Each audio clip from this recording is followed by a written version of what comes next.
किसी का आत्मविश्वास लड़खड़ाता है तो जवान भी लड़खड़ा जाती है। इस बार जब वोट पड़ेगा 7वें चरण में तो ये भारतीय जनता पार्टी वाले 7 समुंदर दूर दिखाई देंगे। अगर आप संविधान बदलने को निकले हो तो इस बार भारत देश की जनता और खासकर यूपी की जनता पूरा पीडीए परिवार मिलकर के संविधान बदलने वालों को बदलने का काम करेगा। इस सरकार ने जानबूझ करके पेपर लीक कराया था जिससे नौजवानों को नौकरी न देनी पड़ जाए। 30 लाख वो नौकरियां और फौज की नौकरियों को बढ़ा करके अपने नौजवानों को पक्की नौकरी दिलाने का काम होगा। वहीं शिक्षा मित्रों को भी पहले की तरह सुविधा देंगे और अपने 69,000 वालों का भी आरक्षण ठीक कर करके इनका को भी नौकरी देने का काम आने वाले समय में होगा।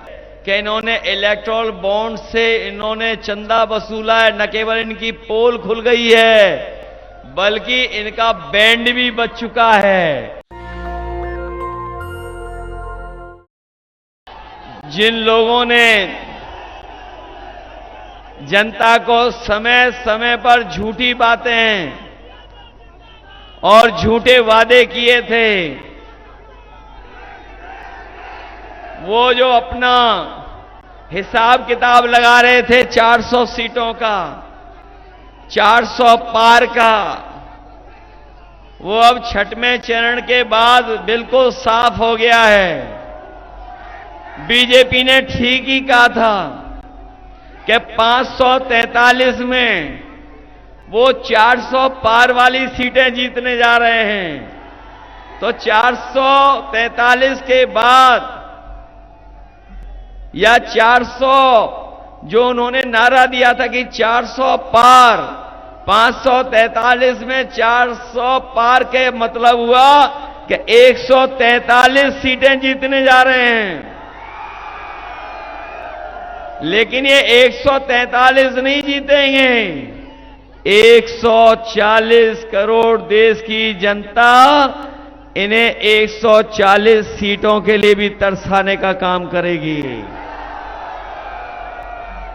क्योंकि इन्होंने किसानों से झूठ बोला और किसानों से कहा कि आपकी आय 2 गुनी हो जाएगी। हमारा किसान गरीब जानता होगा, मेहनत कर करके इस महंगाई में लागत लगा करके उसने जो फसल तैयार की, लेकिन जब फसल तैयार होकर के बाजार या आड़तिया पे पहुंची तो हमारे किसान को वो कीमत नहीं दिला पा रहे, न लाभ दिला पाए। जहां लाभ दिलाना था वहीं महंगाई बढ़ा करके इस किसान को संकट में डाल दिया। और जो हमारा किसान खाद खरीदता था, इस सरकार ने बोरी से भी चोरी शुरू कर दी। पहले 5 किलो चोरी की और फिर 5 किलो चोरी कर दी। बताओ किसान भाइयों, आपके बोरी से 10 किलो की खाद चोरी हुई है कि नहीं हुई है? न केवल खाद चोरी की बल्कि हमारे किसानों को मजबूर किया कि डीएपी तभी मिलेगी जब आप नैनो यूरिया खरीद लोगे। न नैनो यूरिया से पैदावार बढ़ी, न किसान को लाभ पहुंचा और धोखा देकर के उनसे नैनो यूरिया खरीदवा दी। और सच्चाई तो ये है कि जिस तरीके से बड़े बड़े उद्योगपति भारत छोड़ करके चले गए, उसी तरीके से नैनो यूरिया वाले भी भारत छोड़ करके चले गए। जहां किसान पर लगातार कर्ज बढ़ गया, हमारे गरीबों पर कर्ज बढ़ गया, सूदखोरों की वजह से भी कर्ज बढ़ गया, गरीब संकट में चला गया। सूदखोरों ने भी गरीबी का लाभ उठाया और हमारे गरीबों के ऊपर मुसीबत पैदा कर दी। इसलिए हम अपने किसान भाइयों को कह के जा रहे हैं, गरीब भाइयों को, इंडिया गठबंधन समाजवादी पार्टी ने तय किया है कि जिस तरीके से बीजेपी ने बड़े बड़े उद्योगपति, बड़े बड़े कारोबारियों को जो कर्ज माफ किया है, अभी तक 25 लाख करोड़ से ज्यादा कर्ज माफ कर चुके हैं। हम अपने किसान भाइयों को, गरीब भाइयों को भरोसा दिला के जा रहे हैं, इंडिया गठबंधन की 4 जून के बाद सरकार बनेगी, हमारे किसानों का कर्ज माफ होगा। न केवल कर्ज माफ होगा, उसके साथ साथ हमारे किसानों की फसल और पैदावार के लिए भी कानूनी अधिकार एमएसपी का खरीदने का, बनाने का काम करेंगे। जहां किसान तैयार है इसको सरकार बदलने के लिए, वहीं ये नौजवान भी जानते होंगे कि ये नौजवान इस सरकार में नौकरी ढूंढ रहे थे। उन्हें भरोसा था कि ये डबल इंजन की सरकार उनके लिए रोजगार का इंतजाम करेगी, उन्हें सम्मान का रोजगार और सम्मान की नौकरी मिल जाएगी। लेकिन हमारा नौजवान जानता, जब तैयारी कर करके, मेहनत करके, कोचिंग करके जब परीक्षा लिखने गया और परीक्षा लिख करके जब घर वापस लौटा तो पता लगा पेपर लीक हो गया। हमारा नौजवान जानता होगा एक पेपर लीक नहीं हुआ है, अभी तक 10 से ज्यादा पेपर लीक हुए हैं। आप सोचिए ये सरकार कैसी है। किसी भी गरीब पर अन्याय करने के लिए बुलडोजर लेके चल देती है, लेकिन पेपर लीक करने वालों के लिए बुलडोजर नहीं निकला, किसी को सजा नहीं दी। इसलिए हम आपसे कहना चाहते हैं, इस सरकार ने अपना लीकेज नहीं रोका, पेपर लीकेज इस सरकार ने जानबूझ करके पेपर लीक कराया था, जिससे नौजवानों को नौकरी न देनी पड़ जाए। ये बात मानते हैं नौजवान साथियों के नहीं मानते हो? जो समय समय पे बुलडोजर लेके चल देती सरकार, लेकिन पेपर लीक वालों पर एक पे भी बुलडोजर नहीं चला। पेपर भी लीक हुए। और हम अपने नौजवानों से कहना चाहते हैं, केवल आपकी नौकरी नहीं छीनी है, अगर जाकर के सोचोगे और शांति में बैठ कर के विचार करोगे तो आप पाओगे कि बीजेपी की सरकार ने आपका 1/3 जीवन बर्बाद करने का काम किया है, 1/3 जीवन बर्बाद कर दिया है। और हमें पता है इस बात का कि जहां उत्तर प्रदेश के एक कोने से और दूसरे कोने तक, और खासकर हमारे पूर्वांचल के लोगों का बहुत बड़े पैमाने पर फौज में भर्ती के लिए नौजवान जाते थे। वो तैयारी करते थे, दिन रात अपने मैदानों में तैयारी करते थे, सड़कों पे दौड़ करके तैयारी करते थे। और वो इसलिए दौड़ते थे, मेहनत करते थे कि एक दिन उन्हें फौज की नौकरी मिल जाएगी और सम्मान के साथ देश की रक्षा करने का मौका मिलेगा। लेकिन इस सरकार ने जो हमारे फौज की नौकरी थी उसको भी आधी अधूरा बना दिया, और अग्निवीर की नौकरी 4 साल की कर दी फौज की। हमारे जितने नौजवान हैं जो फौज की तैयारी करते थे, हम उन्हें भरोसा दिला के जा रहे हैं, ये अग्निवीर व्यवस्था हमेशा हमेशा के लिए खत्म हो जाएगी और दिल्ली की सरकार बनेगी। तो अगर हमें उम्र में भी छूट देनी पड़ेगी फौज की भर्ती के लिए, तो अपने नौजवानों के लिए उम्र की छूट दे करके उनके लिए पक्की नौकरी और पक्की वर्दी पहनाने का काम आने वाले समय में समाजवादी पार्टी और इंडिया गठबंधन करने जा रहा है। इसलिए नौजवान साथियों, ये जो आपके साथ धोखा हुआ है, और खासकर हमारे गरीब परिवार के लोगों के बीच जो धोखा इन्होंने किया है, मैं उन्हें कहना चाहता हूं कि जो नौकरी की वजह से, परीक्षा लीक की वजह से 60 लाख नौजवान जिनका भविष्य अंधकार में चला गया, आज वो सब उनके सरकार के खिलाफ खड़े हैं। और अगर 60 लाख बच्चे परीक्षा रहने के लिए रह गए, परीक्षा नहीं हो पाई जिनकी, उनके मां बाप को जोड़ दें अगर, तो पूरे उत्तर प्रदेश में ऐसे सरकार से नाराज लोग 3 गुना 60 लाख, कम से कम 1,80,00,000 बनते हैं। और यही 1,80,00,000 अगर 80 लोकसभाओं से हम भाग दे देंगे तो हर लोकसभा में भारतीय जनता पार्टी का 2,25,000 वोट कम हो गया। न केवल ये हमारी आपकी नौकरी छीन रहे हैं, बल्कि अब इनकी नजर संविधान पर भी है। ये संविधान बदल करके हमारा आरक्षण और हमारा सम्मान छीनना चाहते हैं। ये संविधान ही है जो हमें आपको सम्मान दिलाता है। ये संविधान है जो हमें अधिकार दिलाता है। ये संविधान है जो हमें न समय समय पर हमारा सम्मान बढ़ाने का काम करता है।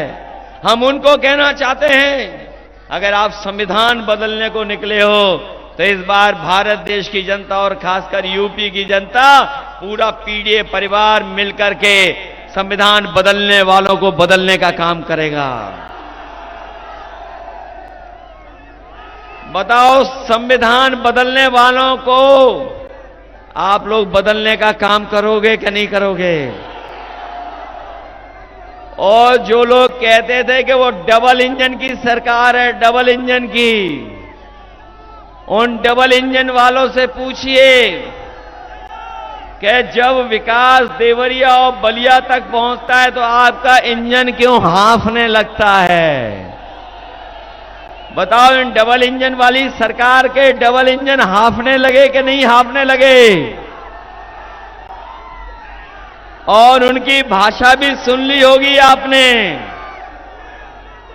अभी जो दिल्ली वाले और लखनऊ वाले, उनकी भाषा बदल गई कि नहीं बदल गई? और याद रखना,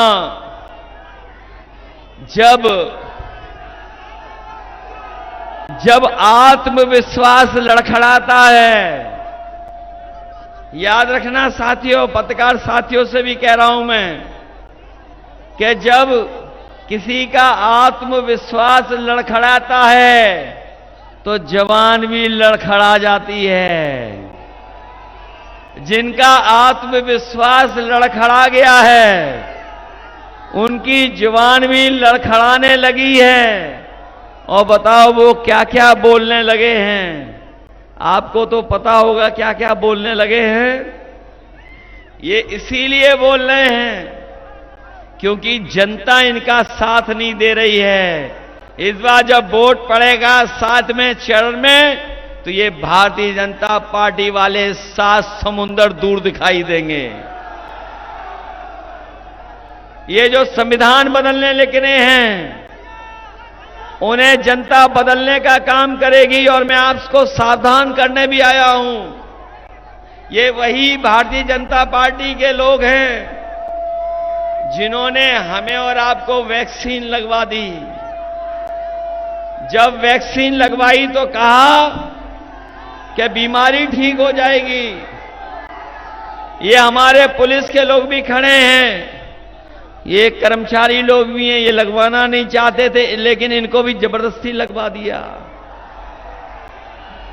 बताओ, वैक्सीन लगने से जान को खतरा पैदा कर दिया कि नहीं कर दिया? न केवल खतरा पैदा किया है, बल्कि अब जानकारी हुई है कि जिन लोगों के वैक्सीन लग गई है उनको बीमारी तो होगी, साथ में दिल की भी बीमारी हो जाएगी। बताओ, ये बात सच है कि नहीं है?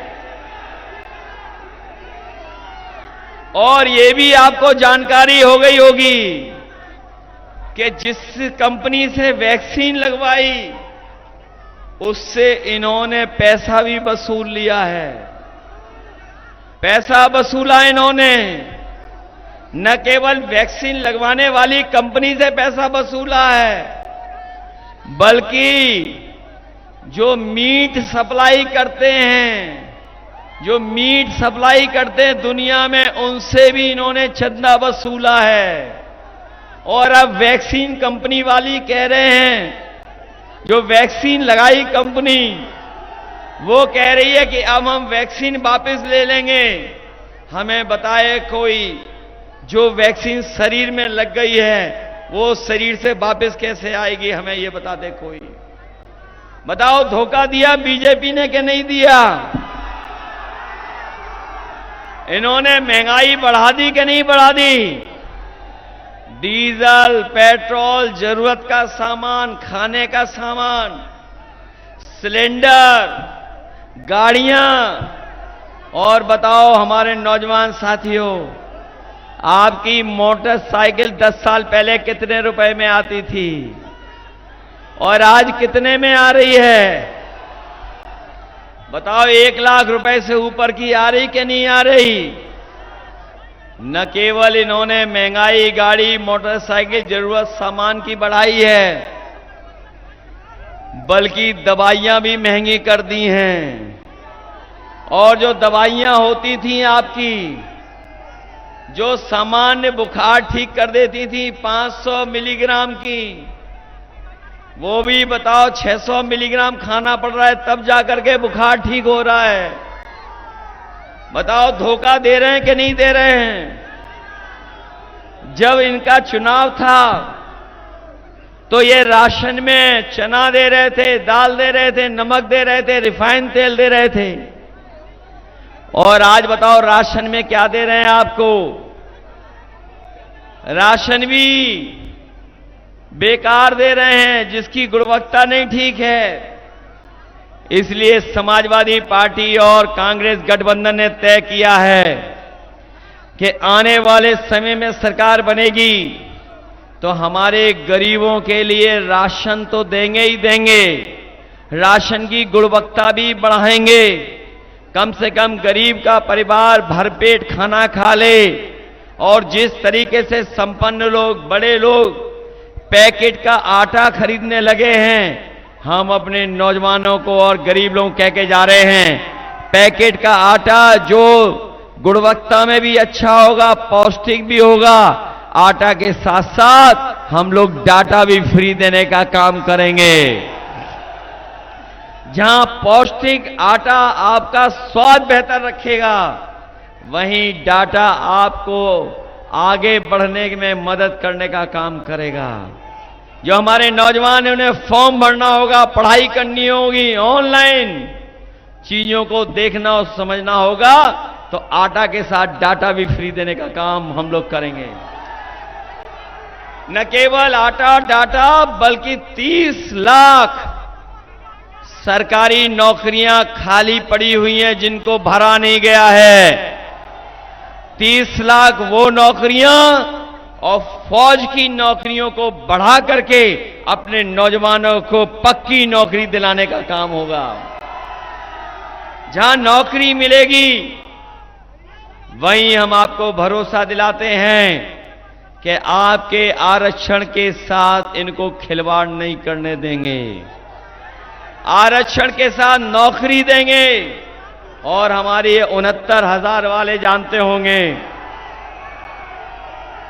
इन्होंने पिछले कई वर्षों से लगातार आंदोलन किया है, लेकिन इनकी बातों की सुनवाई नहीं हुई है, इनके मामले की सुनवाई नहीं हुई है।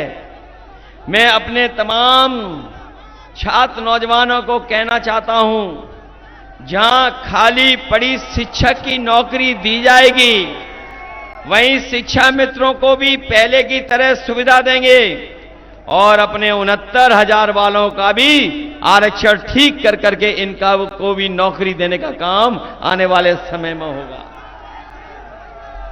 इसलिए मदद करिए आप सब लोग। बताओ, मदद करोगे आप लोग? जो पिछले 10 साल से सरकार में हैं, उन्होंने बताओ क्या दिया है आपको?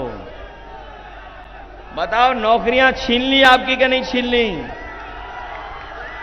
आपकी नौकरियां छिन गई, महंगाई बढ़ा दी, किसान को संकट में डाल दिया। और ये जो दिल्ली वाले लोग हैं, इनकी भाषा गर्मी की वजह से तो बदली बदली है, लेकिन जनता ने जो वोट डाल दिया उसकी वजह से भी इनकी भाषा बदल गई है। दिल्ली वाले तो दिल्ली वाले, ये लखनऊ वाले भी उल्टा पुल्टा बोलने लगे हैं। ये लखनऊ वालों का तो पूरा उल्टा पुल्टा काम है। जो गरीबों के लिए एम्बुलेंस चलाई थी वो खराब कर दी। पुलिस के लिए जो 100 नंबर दिया था वो 112 कर दिया, उसको भी खराब कर दिया। समाजवादी लोग इतना बड़ा लैपटॉप दे रहे थे, बताओ ये कितना बड़ा दे रहे हैं, और इतना रद्दी दे रहे हैं कि उसको उंगली घिसते रहो, चलता ही नहीं है। इसलिए सावधान हो कि नहीं सावधान हो। जहां हम अपने समाजवादी साथियों से अपील करने आए हैं, वहीं हम अपने बहुजन समाज के लोगों से भी कहेंगे, ये लड़ाई देश को बचाने की है। ये लड़ाई बाबा साहब भीमराव अम्बेडकर जी का दिया हुआ संविधान को बचाने की है। संविधान बचेगा तो हमारा लोकतंत्र बचेगा, संविधान बचेगा तो हमारा आरक्षण बचेगा। बीजेपी हारेगी तो हमारा संविधान बचेगा। बीजेपी हटाओ नौकरी पाओ, बीजेपी हटाओ रोजगार पाओ। इसलिए आप लोग सावधान रहोगे कि नहीं सावधान रहोगे? इधर देखने को मिल रहा है कि जब ये लोग हारने लगे हैं तो हमारे वोट को रोकना चाहते हैं, लेकिन यहां तो बागी बलिया के लोग हैं। हमारे बलिया के लोगों के अंदर बल है, रुक तो नहीं जाओगे आप लोग? अगर ये रोकें वोट डालने के लिए तो रुक तो नहीं जाओगे? अपना वोट डाल के आओगे? और अपना वोट तो डालना ही डालना। यही वोट है जो भारतीय जनता पार्टी को हराएगा।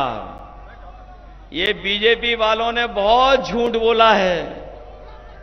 बताओ झूठ बोलते हैं कि नहीं बोलते हैं? और इलेक्टोरल बॉन्ड के नाम पर इन्होंने बड़े बड़े लोगों से पैसा वसूल लिया कि नहीं वसूल लिया?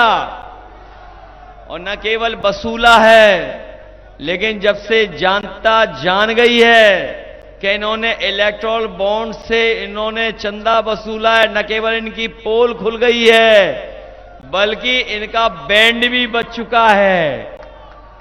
इलेक्टोरल बॉन्ड की वजह से बताओ भारतीय जनता पार्टी का बैंड बच गया कि नहीं बच गया? इसलिए आप सबसे हम अपील करना चाहते हैं कि अब चुनाव में समय नहीं बचा है। बताओ कितने दिन बचे हैं? तो आप अपनी तैयारी करोगे कि नहीं करोगे? बीजेपी की झूठी बातों में तो नहीं आ जाएगा कोई मत आना उनकी बातों में।